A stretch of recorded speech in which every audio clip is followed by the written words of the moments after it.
ઓલપા તાલુકાની અંદર 360 કરોડ રૂપિયાના કામ થયા અને 360 કરોડ રૂપિયાના કામથી આજે ઓલપા તાલુકાની અંદર ગત વર્ષે 850 હેક્ટર ભાત હતું અને તમે જોયું ત્યાં ડેમની સપાટી 282 ફૂટ થઈ ગયેલી હતી। આ વર્ષે ઓલપામાં ડાંગર 7,500 હેક્ટર ડાંગર બનાવ્યું લોકોએ, પણ પાણીની તમે ડેમની સ્થિતિ જોઈ તો આજે 316 ફૂટ પાણી આજની તારીખે ભર્યું છે। કદાચ વરસાદ ના પણ આવે ને તો એક સિઝન તો આપણે આરામથી અંદર પાણી લઈ શકીએ। એટલે એનો મતલબ એવો છે કે જે 50% પાણી બહાર કેનાલમાં આવતું, અડધું કેનાલમાં પાણી બહાર જતું હતું, એની જગ્યાએ ખેડૂતોને પાણી ખેતરમાં મળ્યું। અને જ્યારે આ વર્ષે પણ બીજા કેનાલના કામ થવાના છે ત્યારે અહીંયા ખેડૂત મિત્રો બેઠા છે, તમારા જે બાકીના રહેલા કામ મંદિર થકી કરાવીને તમે પરિપૂર્ણ કરી દેજો। મિત્રો, આ વખતે ખેડૂતોને પાણી મળવાની ભાત બી એટલે આંગળ બી એટલું બધું પાક્યું છે કે સહકારી મંદિરના ગોડાઉનો ઉભરાઈ ગયા છે। ગોડાઉનમાં જગ્યા નથી। ઘણા બધા મંદિરના પ્રમુખો મને એમ કે સાહેબ અમારે ટેમ્પરરી ગોડાઉન બનાવવું પડશે। હું સવારના રોજ સવારે ચાલવા જાઉં ને તો હવારે ટ્રેક્ટરની લાઈન 5-5 કિલોમીટર બંને બાજુ ટ્રેક્ટરની લાઈન ભરેલી છે। ઓલપામાં જાઉં તો આજે ઓલપામાં 2 વાગ્યા સુધી બી ખૂબ મોટી લાઈન હતી, એટલે પાક બી ખૂબ મગલબ પાક્યો છે। આ વખતે શેરડીના ભાવ બી ખૂબ સરસ મળ્યા છે લોકોને।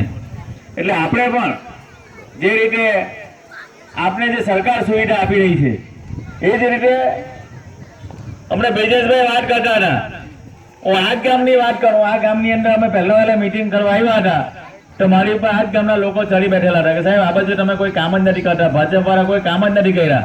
મને પહેલો જ સવાલ એ કર્યો, મને આ સુપડી માટે અમે લોકો કેટલા ધારાસભ્ય આવ્યા, આ સુપડી માટે અમે કહીને ડરાઈ ગયા, કોઈ સુપડી ના બનાવી। મેં એમને ખાતરી આપેલી તમારા ગામની અંદર જ કે આ હું આવ ને મારા સમયગાળાની અંદર જ આ તમને સુપડી બનાવી આપીશું। તો તમારી અને કરમ અછાણા ગામની સુપડીને 144 લાખ રૂપિયા મંજૂર કર્યા, ટેન્ડર પર નીકળી કે ટૂંક સમયમાં સુપડીનું કામ પણ તમારું ચાલુ થઈ જવાનું છે। એ જ રીતે અહીંયા આવતા હતા એટલે ખલીપર વાળા બી મને બૂમ મારતા હતા, સીઠાણ વાળા બી બૂમ મારતા હતા, કંથરાજ વાળા બી બૂમ, ભાઈ અમારા સીઠાણ કંથરાજ અને ખલીપરને જોડતો રસ્તો બનાવો। એ પણ આપણે રસ્તો લગભગ 165 લાખના ખર્ચે રસ્તો પર પરિપૂર્ણ થઈ ગયો। અહીંયા આવતા હતા ત્યારે મને પહેલા એવું કહેતા હતા કે આ તમે એમ કે અમારા ચોમાસામાં જાઓ, શેરડીની ગાડી જાઓ, ખૂબ જ ટૂંકો રસ્તો હતો અને એ રસ્તાની પર 2 કલાક ટ્રક જાય તો બી રસ્તા પર ટ્રક જતી ન હતી।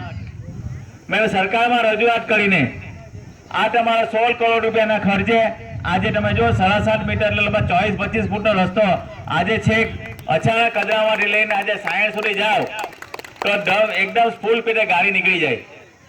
તો રસ્તા સારા બન્યા એટલે ઘણા લોકો ફરિયાદ પણ કરે છે, આ લોકો ફાસ્ટ બહુ જાય છે અને એક્સિડન્ટ થાય। હવે રસ્તો બી જોઈએ ફાસ્ટ અને એક્સિડન્ટ લોકો આપણે જોવું પડે।